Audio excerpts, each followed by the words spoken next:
Olá, estou com Heloísa Lucas, ela é orientadora do Business Project dos cursos de MBA da Seda. Bem-vindo. Obrigada, Daniel. O que é um Business Project? Então, eu acho que eu vou responder a tua pergunta voltando um pouquinho, antes da gente falar exatamente do Business Project. Eu acho que assim, a gente deveria separar um pouquinho em relação... MBA, para mim, uma pessoa que vai fazer um MBA, eu acho que é um presente, na realidade. Eu acho que é um presente, é uma grande oportunidade. Vou te explicar por que a gente vai chegar aqui já já. Eu imagino assim, imagino uma pessoa, um adolescente de 14, 15 anos, quer dizer, 12, até 14, enfim. Alguém que esteja nessa fase da vida, que ame de paixão, sei lá, jogar videogame, que é uma coisa que ele faz com a maior naturalidade, é uma coisa que ele gosta muito de fazer, e ele passa horas fazendo aquilo.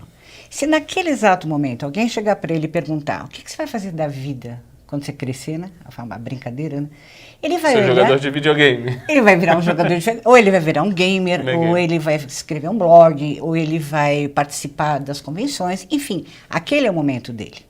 Então, ou ele vai andar de skate, enfim, não importa o que ele faça, mas ele vai se identificar com aquele momento da vida dele. Aquele momento é uma âncora, né? Uma âncora. Então, ele tem 14, 15 anos, ele faz isso da vida, ele estuda, ele namora, talvez, alguma coisa assim, mas o grande foco da vida dele, talvez seja jogar videogame. Ok, então você fala, tá, perfeito, então você vai ser um gamer na vida. Tá. 2 anos depois, ele tem 15, quando ele chega com 17 anos, o pai olha para ele e fala, o que você vai fazer da tua vida? 2 anos depois. Você vai fazer medicina, engenharia, o que você vai fazer da vida? Não, mas espera um pouquinho, 2 anos é um tempo muito pequeno. Então ele tem que decidir o que ele vai fazer para o resto da vida dele.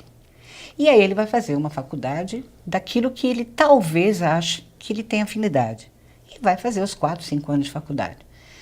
Lá na frente, quando ele tiver 26, 27 anos, talvez caia a ficha dele que não era bem isso que ele queria. Porque ele, 17 anos, não é que ele não seja maduro, mas talvez ele não tenha toda a maturidade do universo. Nem o conhecimento, nem o conhecimento. Nem as circunstâncias da vida, né? Então, muita coisa ainda tem para acontecer. Com certeza. E nem o repertório que ele deveria ter naquele momento para escolher o que ele vai fazer para o resto da vida dele.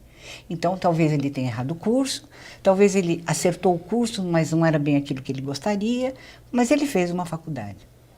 Aí, depois que ele fez a faculdade, ele vai fazer uma especialização, vai fazer um MBA. Aí eu respondo a tua pergunta. O que é um MBA na vida de uma pessoa que já passou por aquilo que talvez ela não gostasse, ou talvez ela gostou muito, mas ela gostaria de aprender mais? O que vai acontecer com essa pessoa? Então, o MBA te dá outra oportunidade. Aí ele vai para o MBA, ele aprende uma série de coisas bacanas, diferentes, ele tem contato, ele faz network, enfim, ele tem uma outra visão de vida. Ele já teve muito boa na faculdade, na graduação, mas agora ele está na pós, ele está em outras circunstâncias de vida.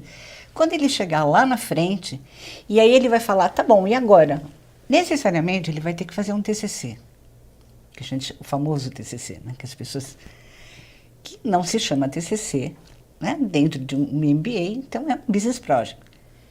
Aí é que vem que eu acho que é um presente, porque ele fala, tá bom, talvez a minha profissão aos 17 eu não tenha acertado, ou não foi tudo aquilo que eu gostaria que tivesse sido, então agora, nesse momento, eu vou aproveitar o que eu estou aprendendo aqui e vou desenvolver um projeto que realmente me identifico, eu gosto, eu sei aquilo que eu quero fazer, ou eu vou melhorar, ou eu vou mudar completamente, o que eu vou fazer? Então, essa é a grande sacada. Ele já chega lá com a maturidade, com a experiência, com uma visão de vida. Exatamente, que ele não teve os 17 anos. Então, ele está maduro, ele já passou por uma série de coisas, ele já aprendeu.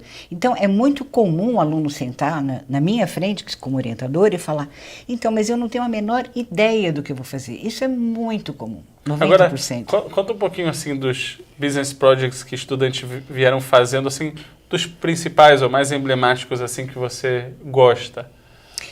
Então, é claro que, assim, a minha função como orientadora nunca foi desconstruir nada, muito pelo contrário. O aluno pode chegar na minha frente e ter uma ideia completamente mirabolante Eu, com alguma experiência que eu já tenho, posso até perceber que isso talvez não dê muito certo, mas não é a minha função desconstruir. A minha função é justamente orientar. Eu acho que a palavra orientadora é a melhor palavra do universo nesse sentido, porque é mostrar para ele devagarinho que aquilo talvez não dê certo. Que É fazer as perguntas. Fazer as perguntas certas. E você tem alguns exemplos assim de business projects que os estudantes estão fazendo? Atualmente eu tenho vários alunos, né, já em processo, num dos cursos, fazendo, e eu percebo assim, a escola dá uma oportunidade bacana porque você tem 5 modelos que você pode fazer. Então não é aquela coisa engessada que você, olha, você tem que fazer desta forma, já começa por aí. Quais são esses modelos? Nós temos, atualmente temos esses 5 modelos que você pode optar ou por um business project, eu quero abrir uma empresa. Não importa que empresa seja, né? E nem qual segmento de mercado. Quero abrir uma empresa, então a gente tem um business project que é aquele, não simples, mas é aquele completo que vai levar o aluno do começo ao fim, quando ele chegar na última etapa, ele abriu a empresa dele.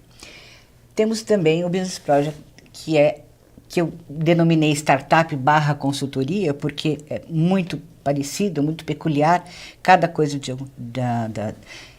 dessas duas áreas, né? Então, por quê? Porque é uma estrutura mais enxuta, você não precisa contratar 50 pessoas, você não precisa ter sabe, você tem a startup, sim, você tem um exponencial de investimento, tem uma série de coisas, ou de recuperação do teu investimento, mas é enxuto, né? Você pode fazer o mesmo formato do Business Project, só que de uma forma mais enxuta. O corporativo, que é um business project corporativo. Olha, estou super bem, trabalho numa empresa que eu me dou muito bem, eu quero continuar lá, mas eu sinto que a minha área pode melhorar, que eu posso trazer coisas interessantes para a empresa onde eu estou trabalhando. É aquele intraempreendedorismo? É o intraempreendedorismo. Então, você tem o corporativo. Tem o quarto modelo, seria o estudo de caso. O estudo de caso, você também é uma coisa extremamente produtiva, porque você pega alguma coisa que esteja acontecendo, alguma coisa que você queira estudar, queira ver como é que a coisa aconteceu, como é que deu certo isso. Perfeito. Então, não adianta só você fazer um estudo de caso, saber o que deu certo, se você não souber aplicar isso no seu dia a dia, no seu cotidiano de trabalho. Então, você pode aplicar isto para a sua própria empresa ou para a empresa que você esteja trabalhando com a tua conclusão final do estudo. E o último, para quem ama escrever, e-book. Um e-book, muito legal. Mas sobre o quê? Sobre aquilo que o aluno deseja desenvolver, voltado ou dentro, realmente na área de conhecimento dele, ou então alguma coisa que ele queira explorar. Eu acho que assim, existem 2 frases que são extremamente, né, opostas, que é a famosa frase muito usada, né? Ou a pessoa pensa dentro da caixa, ou fora da caixa, ou na zona de conforto, enfim, essas frases prontas que tem por aí. A gente não precisa necessariamente trabalhar só dentro da nossa zona de conforto, a gente pode tentar buscar alguma coisa fora que te dê prazer. E, necessariamente, você também não precisa você trabalhar naquilo que você não conhece e tem medo. Você pode fazer isso. Então, eu acho que lá a gente tem essa oportunidade de indicar para o aluno ou até levá-lo a entender o que é melhor para ele. O encontro é em grupo? É uma sala de aula ou ele é individual? Não, ele é individual. E são quantos encontros ao longo do MBA? Ele tem encontros presenciais individuais todos os meses. Todos os meses. Uhum. Quais são as principais fases desses? São divididos em frases? Existe um plano? São, por exemplo, 12 encontros. São quantas fases dentro desses encontros? Todas as etapas, não importa qual modelo o aluno escolhe, essas etapas eu dividi em 5 etapas. Cada encontro, quando ele vai para a orientação presencial, ele já produziu alguma coisa. E nós já conversamos virtualmente, então quando ele chega é para realmente finalizar aquela etapa. Ele só passa para a próxima etapa quando a anterior estiver realmente finalizada. Não que ele nunca mais volte e reescreva alguma coisa, a gente sabe como é que funciona. Mas 90% finalizada, ele já tem condições de passar para a próxima etapa. Então, todas essas etapas, elas são monitoradas, de uma certa forma, por mim, à distância, e depois a gente realmente consagra presencialmente. Muito bacana. Você já tem histórias de sucesso de estudantes que pegaram esse projeto e que, de fato, ele se concebeu em alguma coisa não só no papel, mas na realidade? Vários. Porque, assim, é muito comum, atualmente, né, nós temos passado por uma fase muito de grande investimento em empreendedorismo, as pessoas estão realmente partindo para... como empreendedores. O grande problema é que as pessoas partem sem base. Então, é muito comum, né, falando assim de uma forma muito de vida mesmo, a pessoa às vezes é demitida e aí ela tem dinheiro e vontade. Aí ela vai fazer uma coisa que ela sempre quis fazer na vida, sem planejamento, sem conhecer o mercado, sem saber exatamente onde é que ela pode aplicar, o que ela pode fazer com aquilo, e aí o que vai acontecer? Ela vai fazer parte de uma estatística infeliz de fechar antes dos 5 primeiros anos de vida. Então, isso é uma coisa que a orientação de um MBA evita. Então, casos que deram muito certo, tem vários, porque é muito difícil dar errado. Se você conhece o produto que você tem, não importa se seja produto ou serviço, se você quer investir nisso, se você sabe que essa é a tua linha e tem todo um planejamento muito bem feito, é muito difícil dar errado. É uma questão sobre planejamento que a gente sempre fala. O mercado ficou com muitas incertezas. Olha que a gente passou uma longa crise, né? Se é que a gente saiu dela. Então, como de fato esse planejamento consegue prever, por exemplo, quantas unidades de um produto ele vai vender? Até que ponto o planejamento é uma futurologia e até que ponto ele ajuda nessa situação de volatilidade, incerteza, complexidade e ambiguidade que é o mercado moderno? Então, Daniel, o problema é o seguinte, a bola de cristal ainda não foi inventada, né? Mas ninguém tem essa certeza. Acho que ninguém mesmo, a menos que domine o mercado com profundidade master, que acho que é muito difícil. Principalmente quem está começando agora. Então, se ele for com 80% para o mercado preparado, eu acho que ele tem a chance dele vencer é muito maior. Porque o que a gente vê muito é a pessoa completamente despreparada.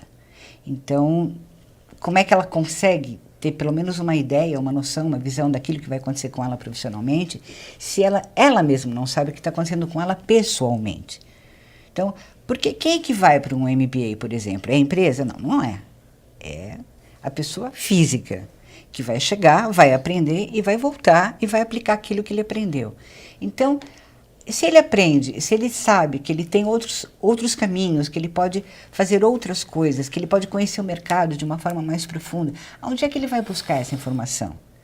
Ele não sabe, às vezes, nem aonde buscar. Contar assim, uma coisa muito rápida, né? Até o oposto. Um dia, um aluno chegou na minha frente e falou, olha, eu gosto muito de vinho. Falei, bacana, vinho é legal. Gosto muito de vinho chileno. Ok. E gosto muito, assim, aqui de São Paulo, essa parte de Campos do Jordão, essa parte mais fria e tal. E toda vez que eu vou para essa região, eu tomo vinho chileno e acho muito caro. Pago muito caro e o vinho chileno é caro, mas não é tanto assim. Então, a minha ideia, eu vou para o Chile, compro vinho e vendo aqui na região de Campos do Jordão. Falei, perfeito. E como é que você pretende fazer essa logística? Não, é super simples, é uma coisa bem simples. Eu vou lá, compro vinho, coloco no carro, vou para os restaurantes e vou vendendo. Falei, ok, você sabe como é que chama isso? Contrabando. Ele parou, olhou para mim e falou, é verdade, eu não tinha pensado nisso, eu estou contrabandeando o vinho do Chile dessa forma, né? Falei, é. Então, é uma coisa tão simples que às vezes as pessoas acham que é natural. Eu vou lá, compro vinho, coloco no carro e vendo. Quer dizer, não pago taxa, não pago importação, não pago nada. Né? Pura e simplesmente, até quando essa empresa dele daria certo, Claro que não daria, porque mesmo que ele crescesse, nossa, ele arrumasse muita gente querendo comprar o vinho dele que é mais barato, ele teria que ter uma coisa realmente sacramentada, né, certinha, para que ele pudesse continuar. E aí ele parou. Então não é desconstrução, a gente não está lá para eliminar o sonho de ninguém. Mas é uma pergunta legítima, né? Você quer ser um homem de negócios ou você quer ser um bandido? Exatamente. É uma escolha que ele tem que fazer, você só escolha. apenas está fazendo a pergunta. Muito bacana. Aprendi muito. Muito obrigado, Imagina, professor. Daniel.